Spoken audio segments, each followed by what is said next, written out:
90 రోజుల కోర్సు పూర్తి చేస్తే చాలు 100% ప్లేస్మెంట్ సపోర్ట్ తో సాఫ్ట్వేర్ జాబ్ మీ సొంతం. వెంటనే కోడ్ జ్ఞాన్ డెస్టినేషన్ ని సంప్రదించండి.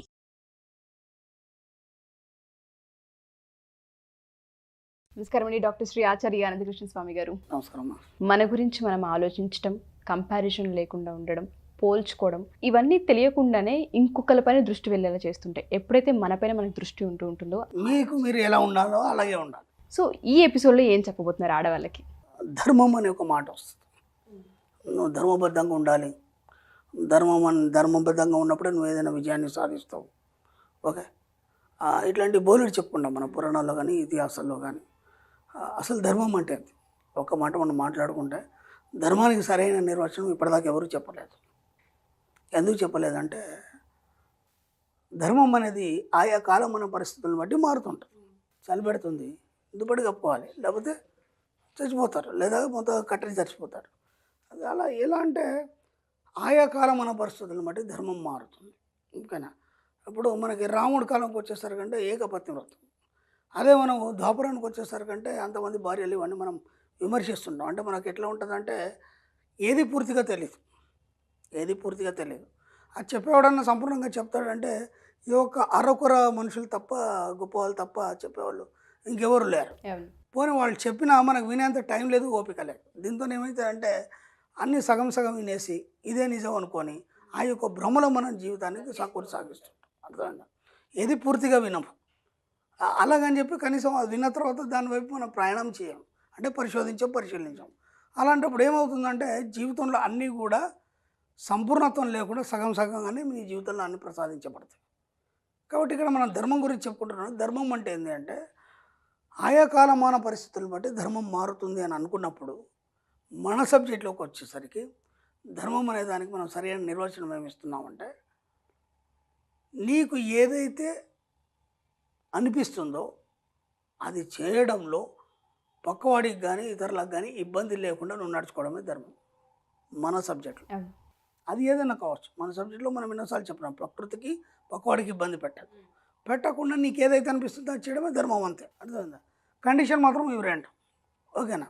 కాబట్టి ఎప్పుడైనా సరే మనం ధర్మం గురించి ఆలోచించినప్పుడు ఎప్పుడు కూడా దాని మీద చర్చ చేయకండి.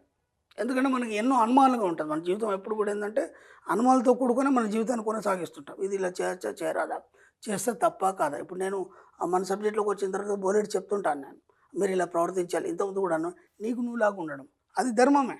నీకు నువ్వులాగా ఉండడమే ధర్మం. ఎందుకంటే నువ్వు ఎవరు జోలికి పోవట్లేదు, ఎవరికి ఇబ్బంది పెట్టట్లేదు, ఎవరిని విమర్శించట్లేదు. అది ధర్మమే కదా, అవునా కదా?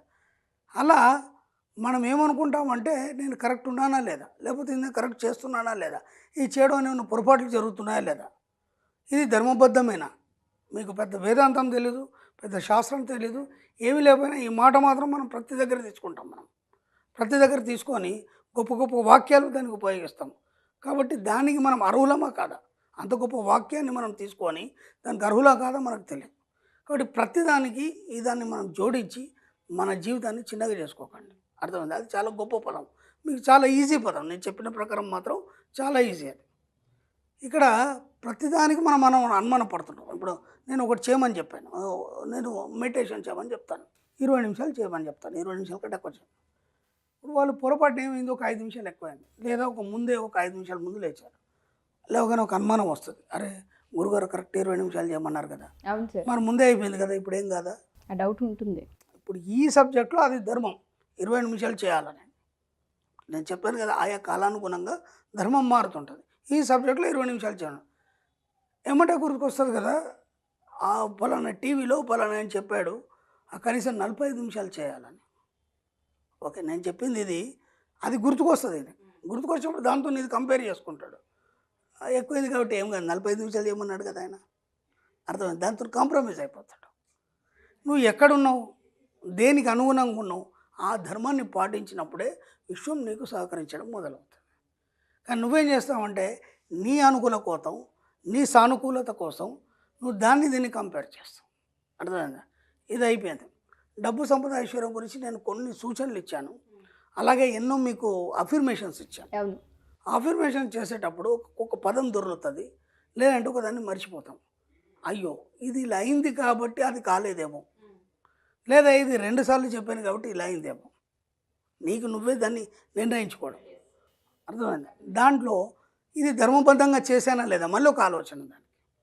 ధర్మబద్ధంగా చేశానా లేదా, చేయలేదు కాబట్టి నాకు ఇలా చెడు జరిగిందేమో. అర్థమైందా?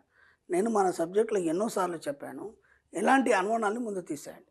ఇది ఇలాగే చేయాలి, అది అలాగే చేయాలి, ఇది ఇలాగే ఉండాలి, అలాంటిది ఏం లేదు మన సబ్జెక్టులో.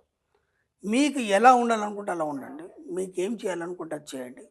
ఏది తప్పు కాదు, ఏది ఒప్పు కాదు. అర్థమైందా? మన సబ్జెక్టులో మంచి చెడు అంటూ ఏమీ లేవు. అర్థమైంది? ఎందుకంటే మన సుప్తచేతన మనసుకి మంచి చెడు అనేది తెలియదు. అర్థమైందా? విశ్వానికి మంచి చెడు అనేది తెలియదు. అర్థమైందా? మరి మంచి చెడు తెలియకపోతే మరి పరిస్థితులు ఎలా? అంటే నీ ఆలోచన విధానం మంచిగా ఉంటే మంచి చేస్తుంది, చెడు ఉంటే చెడు చేస్తుంది. అంతే సింపుల్. అంటే నువ్వు ఇలా ఉన్నావు, ఈ కారణం ఏంటి నీ జీవితానికి అన్నప్పుడు దానికి నీ యొక్క ఆలోచన విధానమే నిన్ను అలా తయారు చేసేది తప్ప విశ్వాన్ని తప్పు పట్టడానికి లేదు, ధర్మాన్ని తప్పు పట్టడానికి లేదు. అర్థమవుతుందా? కాబట్టి ఎక్కడైనా సరే ఇలాంటి పదాలు వాడే ముందు వాటన్నిటిని మీరు త్యజించండి. ఎందుకంటే దానికి మనకి జీవితానికి సంబంధం లేదు. అర్థమైందా? కాబట్టి విశ్వంతోనే కనెక్ట్ అయినప్పుడు ఈ సబ్జెక్టులోకి రావాలన్నప్పుడు ఎలాంటి తప్పులు మీకు ఎలా ఉండాలనుకుంటే అలా ఉండండి, ఏం చేయాలనుకుంటే అది చేయండి. 2 కండిషన్లు మనం ప్రకృతి పక్కవాడికి ఇబ్బంది పెట్టుకుంటే అదే ధర్మం. సో ఈ ఎపిసోడ్లో చిట్కా ఏదైనా ఆడవాళ్ళకి? మీరు రోజు చెట్లకు నీళ్ళు పోస్తారు కదమ్మా. చెట్లు అంటే బాగా ప్రేమిస్తారు కదా ఆడవాళ్ళు. పువ్వులు, చెట్లు ఇవన్నీ చేస్తారు కదా.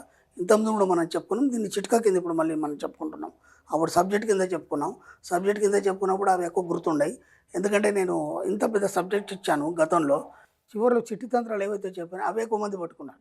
దాంతో నాకు భయం అయింది.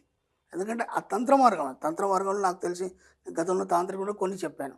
ఈ చిట్కాలు మాత్రం తంత్రాలు కావు. ఇది బాగా గుర్తుంచుకోండి. ఇది కేవలం మన సబ్జెక్టే. కాబట్టి ఇప్పుడు నాకు ప్రాబ్లం లేదు, వాళ్ళకు ప్రాబ్లం లేదు. కాబట్టి ఈ చిట్కాలు ఎక్కువ పట్టుకుంటారు. ఇప్పుడు ఈ సబ్జెక్ట్ ఇప్పటిదాకా కిందంతా పక్కన పెట్టేసి ఇవే పట్టుకుంటారు. ఆయన పర్లేదు, వీటితోనే సరే వారికి డబ్బు సంపద వస్తుంది. కాబట్టి మనం మార్చాం, తంత్రాల నుంచి ఈ సబ్జెక్టు చెట్లకు మార్చాం. రోజు నీళ్లు పోస్తుంటారు చెట్లకి. చెట్లను బాగా ప్రేమిస్తుంటారు.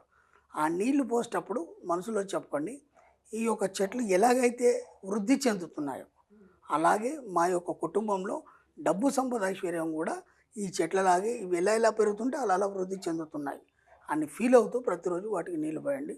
నిజంగా కూడా అవి ఎలా అయితే ఎదుగుతాయో అలాగే మీ యొక్క జీవితంలో మార్పులు వచ్చి మీ యొక్క కుటుంబం కూడా డబ్బు సంపద ఐశ్వర్యంతో ఎదగడం జరుగుతుంది. తప్పకుండా సార్, వండర్ఫుల్. చాలా మందికి హెల్ప్ అయ్యే సబ్జెక్ట్ ఇది.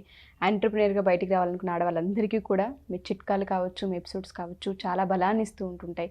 Wonderful sir. Thank you sir. Thank you so much. Thank you. Suman టీవీలో మీ పర్సనల్ అండ్ బిజినెస్ ప్రమోషన్స్ కోసం కింది నెంబర్కి కాంటాక్ట్ చేయండి.